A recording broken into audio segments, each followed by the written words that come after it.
Hello, everyone. Today we're going to discuss the Leetcode solution for merging two sorted lists. So here we're going to have two sorted lists. So you can see the example 1, 2, 4. That's our first list. And then we're also going to have the sorted list 1, 3, 4. These are linked lists, and we're going to describe what that means in just a moment. But our output essentially is such that we want to create a resulting list that is a combination of those two, and they remain in sorted order. So that 1, 2, 4 and that 1, 3, 4, those two lists get turned into this final list, which is 1, 1, 2, 3, 4, 4. Right.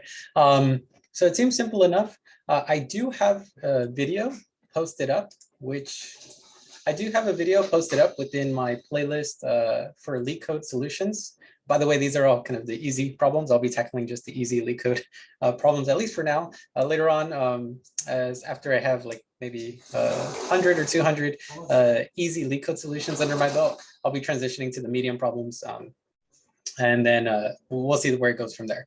But I do want to turn your attention to the video where we merge lists. If I can find it, there we go, right here. So I do recommend that you first watch this video, merging two lists using vectors. So vectors is a bit of a more straightforward data structure to work with. So definitely look at the programming logic there.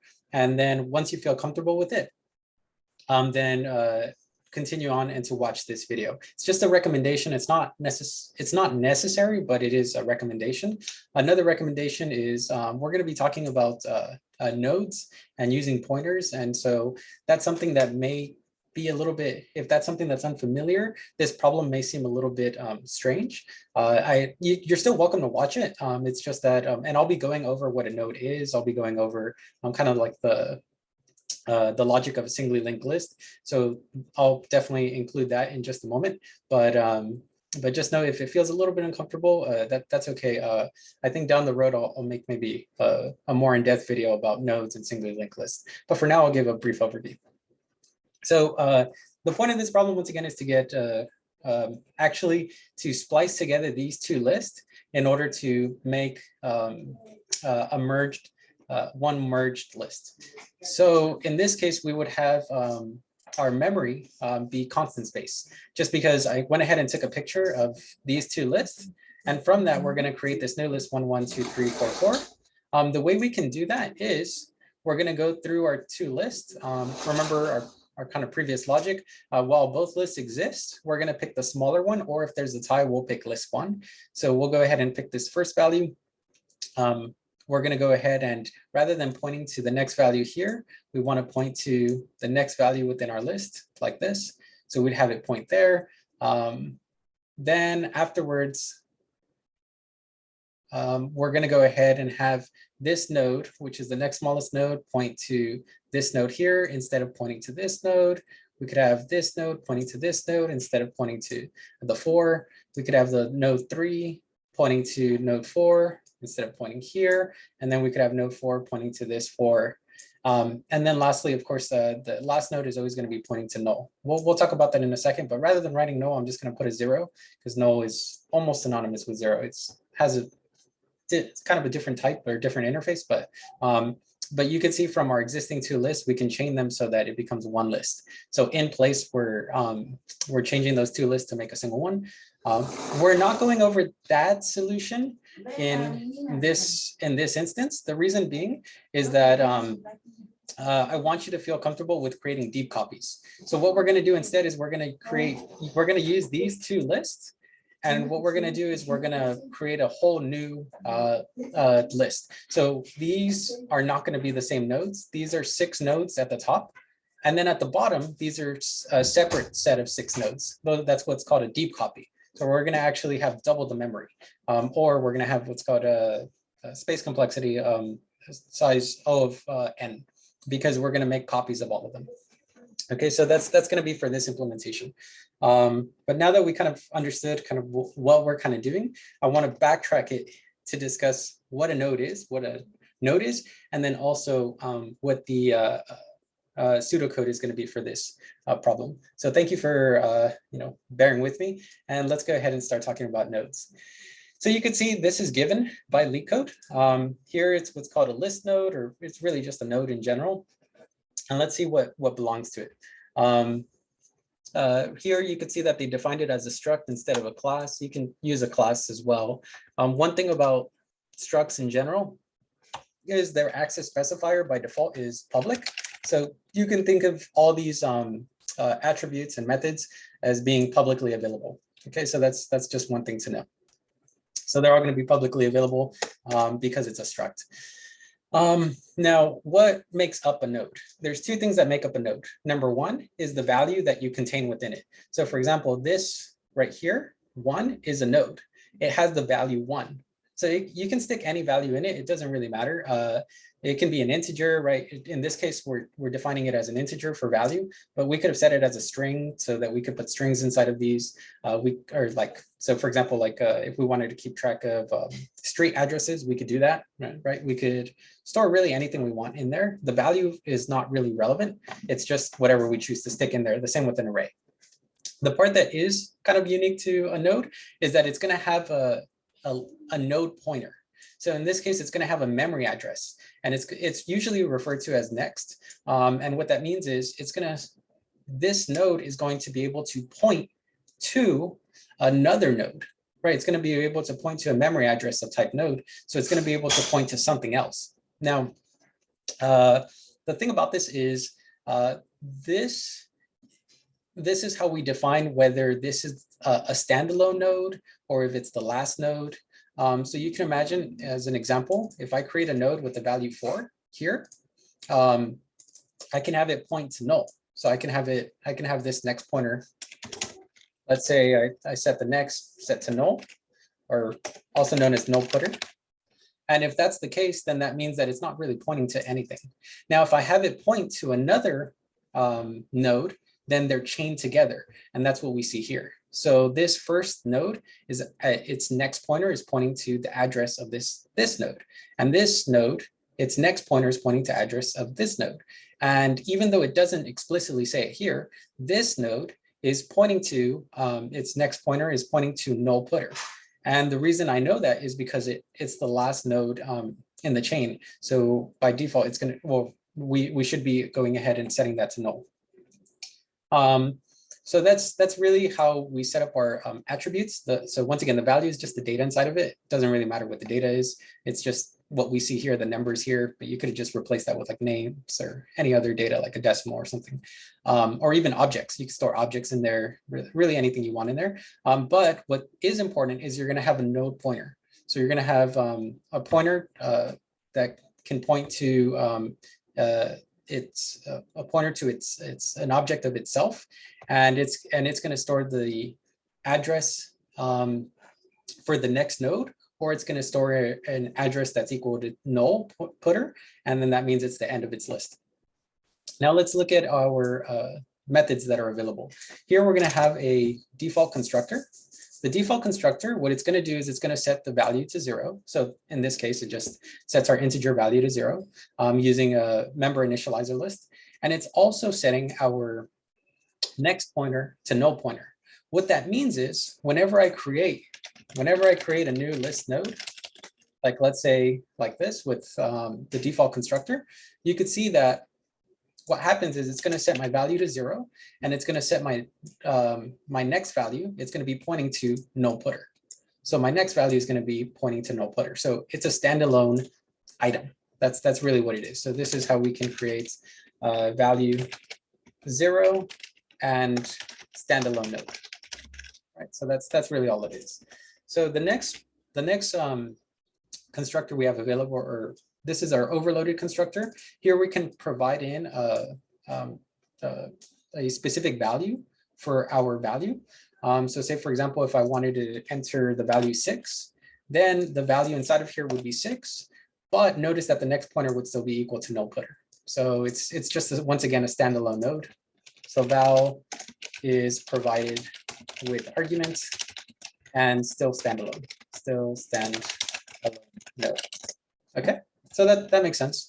What about this overloaded constructor? This one's pretty nice because while we can provide in a value, what I care more about is the fact that we can provide in a memory address to another list node pointer or another node pointer.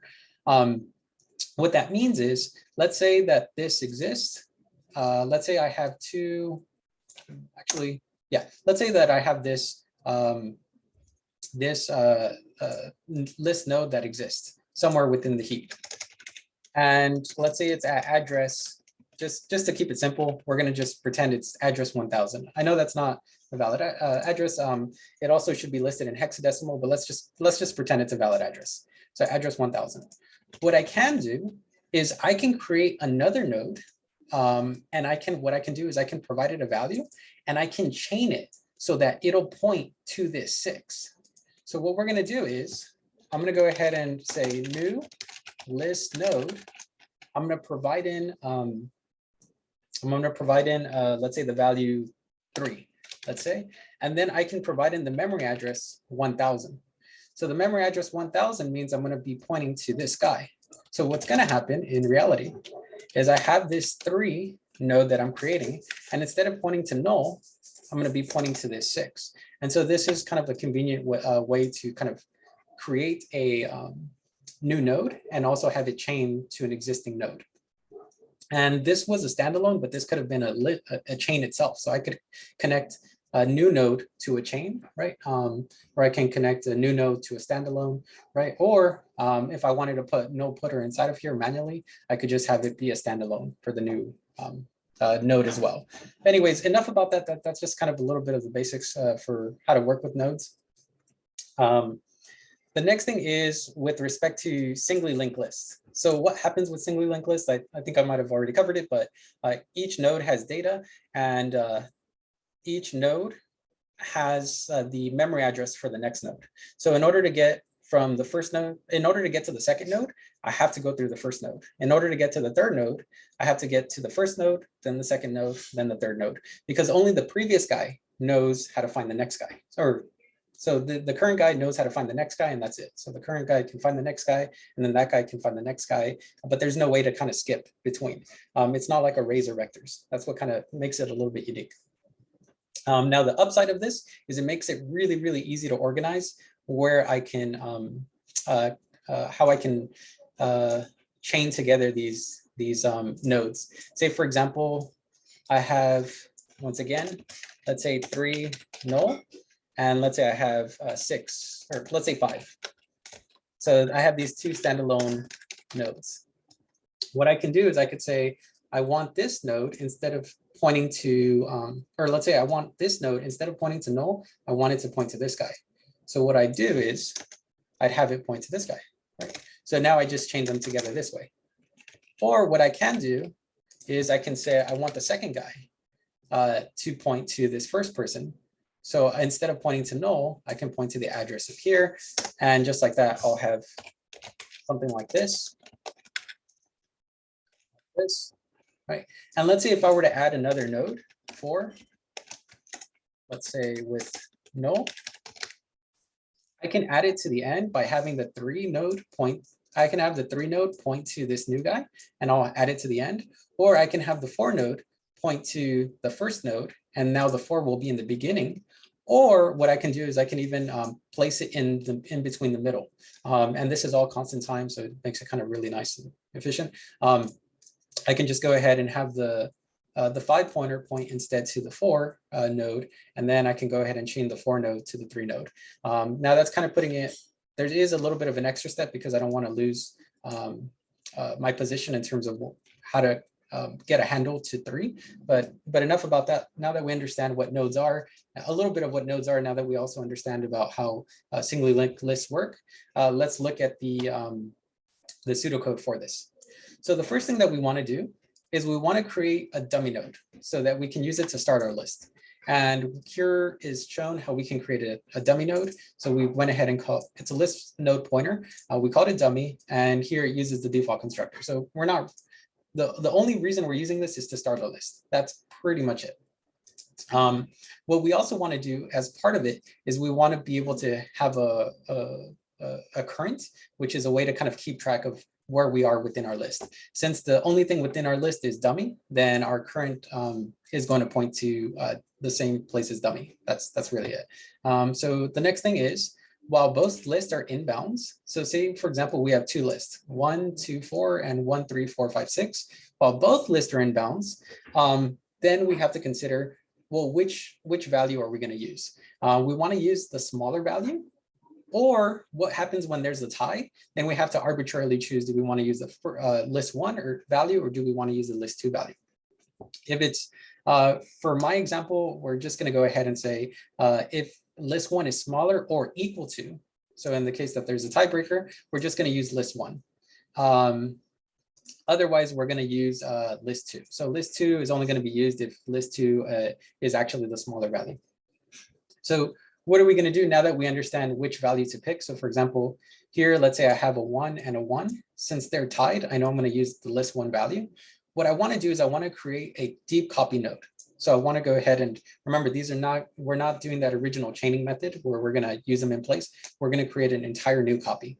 So we're going to create a copy node. We're going to have our existing list point to the deep copy node. So we're going to essentially, for the first case, we're going to have our dummy point to the new node that we create. And then after that, we're going to have our existing list point to the last node.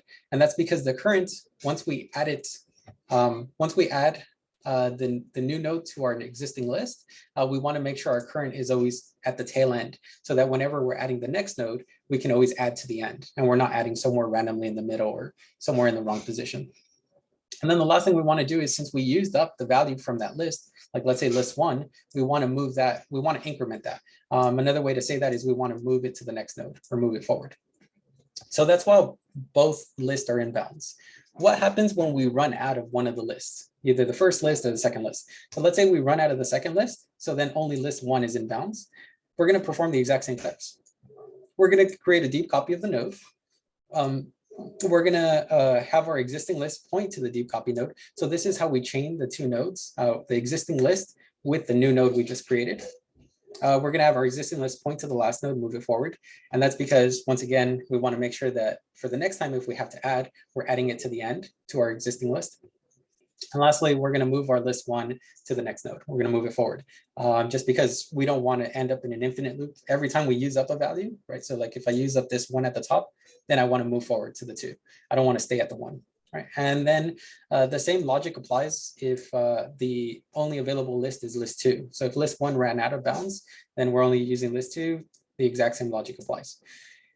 Once these loops are done, so this loop is done when both lists are not in bounds, so only one of them is in bounds. And then this list is done whenever list 1 is out of bounds, and then this list is done whenever list 2 is out of bounds, right? You're only going to perform either or, as we saw in our previous example. But once that's complete, we essentially have our final copy. We have this new linked list, and at the very beginning, it's going to be the dummy node. So we're going to have this whole singly linked list that we created. Now, what do we want to return? We don't want to return it from dummy, because that's going to give us this extra value. And notice my dummy, I used the default constructor, so the value is going to be 0. So another way of saying dummy is just going to be this random 0 in there. I don't want that to be thrown into my answer. So instead, what we're going to do is we're going to return the existing list, but not including the dummy. So how do we do that? We're going to return the list, or we're going to return the memory address that dummy is pointing to. So dummy is pointing to this guy, right? This is his next pointer. And so we're going to return that. And that's really all the logic that there is to that. Let's see this now in as a test case example. I hope that it'll make a bit more sense as we go through this test case example. For now, I'm not going to, actually, should I show that it's pointing to null pointer? Yeah, that's fine. That's fine. So let's go through this example. So I have two lists, 1, 2, 4, 1, 3, 4, 5, 6. And I specifically chose this list so that we can go in, we can show how it kind of switches back between the two lists, and also how we can find out what happens when there's ties, and we can also find out what happens when only one list remains. So I specifically chose this test case for a purpose. And it's just going to take a moment to go through it. But anyways, we know that this is what we have started, our dummy pointer. We know that we have our head, our list 1. I'm just going to refer to it as H. List 1 is going to, so this list 1, I'm just going to refer to it as the head. And then list 2, I'm going to refer to it as the head as well. I was going to use current, but I thought for the sake of, just not confusing it with this current, just wanted to use one current at a time. Anyways, let's get down to business. So I have these two lists and both of them are inbounds, right? So I'm starting from the beginning. So what that means is I'm going to take a look at its values and I'm going to see which one is smaller, or are they equal? Is this a tiebreaker? And if it is a tiebreaker, then I'm going to go with list 1. So we now decided we're going with list 1. So what do we do when we have, when we're essentially for every case, once we decided which value to choose, what we're going to do is we're going to create a deep copy of that. So this one, we're going to go ahead and create 1, and it's going to be pointing to null footer as well, right? It's going to be pointing to nothing. The next thing that I want to do is I want to chain it so that my existing list points to this new node. So for the first case, I'll go a little bit slower, but then afterwards we'll go faster. So for my existing list, I wanted to point to the new node that I created. So what I'm going to do is I'm going to have current instead of having this list point towards null footer, I'm going to have it point to. This new node that we just created. Now, we want to make sure that the next time I add it, that I'm adding it to the correct position. So notice current, I want to go ahead and push it forward in this case. And actually, did I do a good job of mentioning that? Let's go back. Here we have our two separate values. So we finished creating a deep copy. That's this step right here. So please mark this. So this first step right here, creating a deep copy of the node, refers to creating this deep copy of this node. The next part is chaining them together. So chaining our existing list to our new deep node copy. So what we're going to do here is chain them like this. So we just completed this step right there. Our next step is having our existing list point to the last node, right? So I want to go ahead and move it forward to the next node. There we go. So now the next time if I ever have to add, I'm going to always add it towards the end. Okay, so we're done with this. And then the last part is, well, we used up this value in order for this step. So we want to make sure that we push our list 1 forward, right? We want to push that head forward like that. And that's really it. So we're done with that. Now we're going to repeat these same steps while both are in progress. So now between 1 and 2, which one's a smaller value? List 2. So now let's go a little bit faster. What are we going to do? We're going to go ahead and create this a deep copy of this new node. We're going to go ahead and chain them together. So we're going to have our existing list point towards this new node. We're going to go ahead and push our current node forward. So within our existing list, so that if the next time we have to add, we can always add at the end. And then we used up this 1, so we're going to push this list 2 header forward. Now we have to decide between 2 and 3. We're going to go ahead and actually, no, I apologize. That should have been a 1 because I used up the 1. I didn't use up a 2. I apologize. Now between 2 and 3, which one's the smaller value? We're going to select the 2. That's pointing towards null footer. That's the deep copy. We're going to go ahead and have it point, our existing list point to null footer. And we're going to go ahead and push the current forward. And which value did we use? We used 2. So we're going to push this forward like that. Next up is between 3 and 4. 3 is the smaller value. So here we're going to have 3 and it points to null footer. Then what we're going to do is we're going to have that, we're going to have them chain together like that. Now that they're chained, we're going to move our current forward. And then since we used the 3, let's move list 2 forward as well. Now we have a tie between 4 and 4. So let's create a deep copy of that node. So we're going to say 4, null footer. And I'm hoping that you see that there's this obvious pattern to it so that it makes more sense. I'm hoping you get tired of it so that you see how it can be straightforward.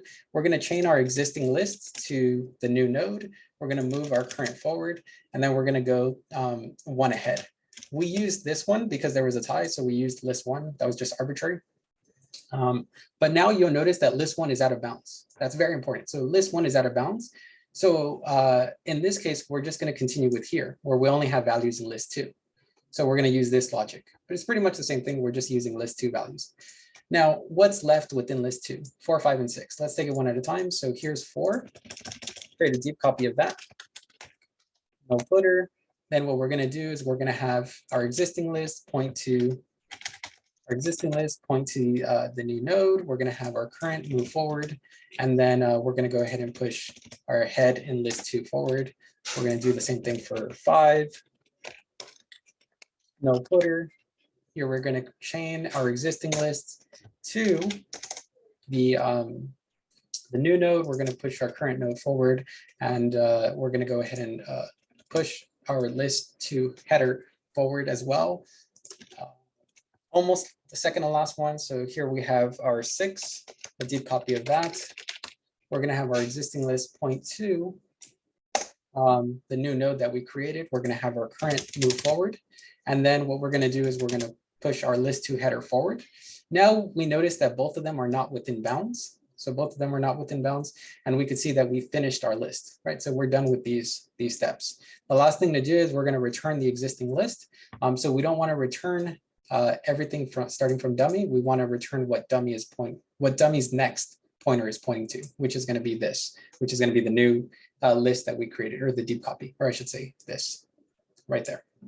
So that's really the pseudocode to it. I hope that made sense. I don't know if I went overkill on this kind of description. For future node problems, I probably won't go as much into detail, but I just wanted to make sure everyone feels comfortable with this. And I'm also banking on hoping on the fact that people are watching these videos in series, not kind of a standalone. Otherwise, they're going to get more information at the beginning, and then as we progress, I'm going to assume that all this is familiar, or relatively familiar.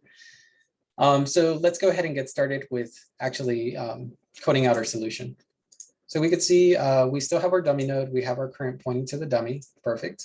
What we're going to do is we're going to set up our while loop. We're going to say while both lists exist. So while the first list and the second list are not null, so while both lists are within bounds,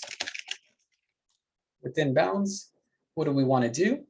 We want to go ahead and check which one's going to be smaller.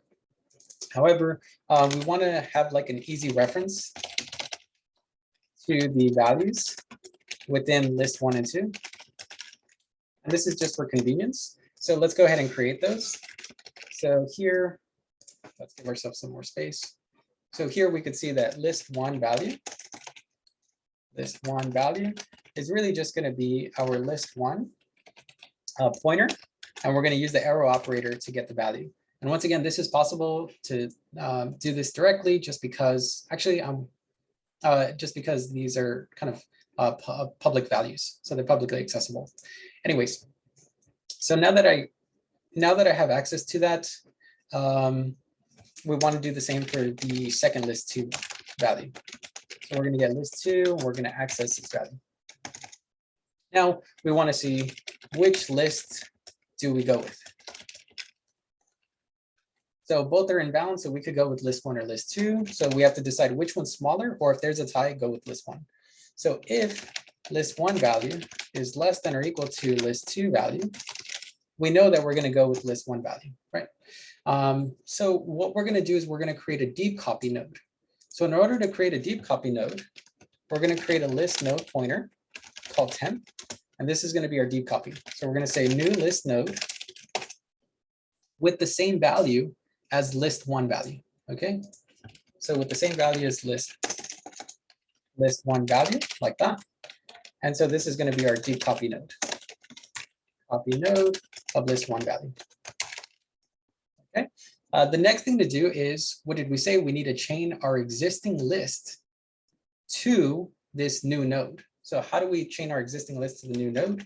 We're going to go ahead and use our current, because our current is at the same location as dummy for now. So what we're going to do is we're going to have current, instead of pointing to null footer, we're going to override it by pointing to the existing node, the new node that we just created. Not existing node, the new node that we created. So have our existing list point to the newly created temp node or deep copy node, Right? So that's that which it corresponds to here. The next thing is we need to move the current pointer forward because we want to make sure every time we're able to add to the end. So what we want to say is that current is going to be shifted to the next memory address. So we want to move, what does this map to? We'll just go ahead and copy this here, this note, so that you guys can see that. We want to move, we want to move list 1 to the next node. No, that's not what I want to copy. It was move right here, our existing list. Here we go. Move our existing list point to the last node. So that way we can add to the end always if we need to. Yes, actually, yes. This way we can always add to the end. Can always add to the end. Otherwise, you're going to add to somewhere in the middle or somewhere at the beginning, and it's just going to be off. Now, the last thing is we're going to do is we use the list 1 value. So it's done, right? We don't want to use that same node anymore in list 1. So we want to move our list 1 forward. So list 1 is going to be set to the next node within list 1. Okay, so we're gonna use this. So we're gonna move it forward right here, just like that. Have the list we used, in this case, list 1, move to the next node, move it forward. That's it. So that's the case when list 1 is the smaller or it's a tie. Otherwise, what are we going to do? Well, we're going to perform these same steps essentially, but we're just going to use the list 2 value. So let's do that. Actually, it's pretty much just like a copy, but let's not copy. Comments may be fine, but let's try not to do it with code. So we're going to go ahead and create a deep copy of the list 2 value. We go. The next thing is we're going to, we want to chain our existing list to the new node. So we want to chain our existing list to the new node. There we go. Next thing is we want to have our existing list, the current pointer that we're using, go to the end. Essentially go past, move 1 forward so that it's our current pointer is always at the very end of our list. So we want our current pointer equal to current arrow next. And then the last thing is we want to, since we use list 2 value, we're going to go ahead and shift our list 2 value forward. List 2 dot next. There we go. So that's when both are within bounds. Right there. What happens if both are not within bounds? Only one of them is going to be within bounds. So let's address what happens with only list 1 being in bound. While list 1 is in bound, only list 1 is in bounds, within bounds, within bounds. List 2 is finished. Then we're going to perform the steps where those exact same steps here. That's really it. So let's go ahead and write that out. So we're going to go ahead and make a deep copy of the value from list 1. Actually, before we do this, we need to get the value for list 1. So in order to get the list 1 value, for convenience, let's go ahead and set this up. So this is going to be our list 1 value. We're going to make a deep copy of that value. So here's temp. It's equal to new list node for the list 1 value. Then we're going to go ahead and link our existing list to that new deep copy value that we created. We're going to move our current 1 forward so that it's always at the end. Current is equal to current next. There we go. And then the last part is we want to go ahead and, since we use list 1 value, we want to shift it forward. So that's list 1 next. There we go. So we're shifting it forward, and then we're setting that as our new list 1 value. So that's what we do if it's list 1. If we have list 2 existing only, so once here we'll write only list 2 within bounds, list 2 within bounds, list 1 is finished. Then what we want to do is we want to make a deep copy of list 2. For convenience, let's go ahead and set this up. So we have the list 2 value. What we're going to do is create a new deep copy node. new list node. New is a keyword. It's not, it doesn't go with new list node together. They're separate. So we're heap allocating or dynamic memory allocating a list node object. Here with list value 2, list 2 value, I should say. And then what we're going to do is we're going to link our existing list to that new node. We're going to go ahead and shift our current to the next node so that it's at the very end. There we go. And then we're going to go ahead and move our list 2 forward, which is going to be list 2 next. There we go. So once we're done with these loops, we can assume that we've made a full deep copy of our new list. The last thing we want to do is we want to return our newly created list minus the dummy node, right? We don't want that extra 0 thrown in there. So the way we do that is we're going to return our dummy. We're going to return our dummy, but the memory address that our next pointer holds. So this way, we're going to return whatever the dummy is pointing to, which is going to be the remainder of the list. And just like that, should be good. That's really our code. Let's go ahead and run it, see if I didn't make any syntax errors. Okay, perfect. And that's really our solution. That's using single linked list. Once again, this is not in place. This is space complexity big O of n. So just something to be mindful of. I'm going to go ahead and create another video probably really soon about how to do this in place. But it's very important that you watch these videos ideally sequentially, just because I have a feeling that I'm going to kind of chain some information in some video to some other video. And if not, if you already have the prerequisite knowledge, you don't have to watch the previous videos. It's just, as you can see, I really did provide a lot of information just regarding, what nodes are, kind of how they work, and with regards to a singly linked list. There's also other types of linked lists that I could have talked about, but don't want to make this video any bigger. But thank you so much for watching. I hope that this made sense. Please comment below if you kind of appreciated this step method where I kind of worked with an easier data structure, which was the vectors, merging the 2 lists of vectors. And then now I kind of transitioned it over to merging the 2 linked lists, not within place, but with deep copies. And then for the next video, it'll be within place. So let me know what you think of that approach. If you did like it, please like, share, and subscribe. I'm trying to build a list of followers so that I can, hopefully kind of just be able to make videos on the side. That would be kind of nice. And just kind of share the knowledge, but that would be pretty cool. So thank you so much for watching. I appreciate your time, and I hope to see you soon.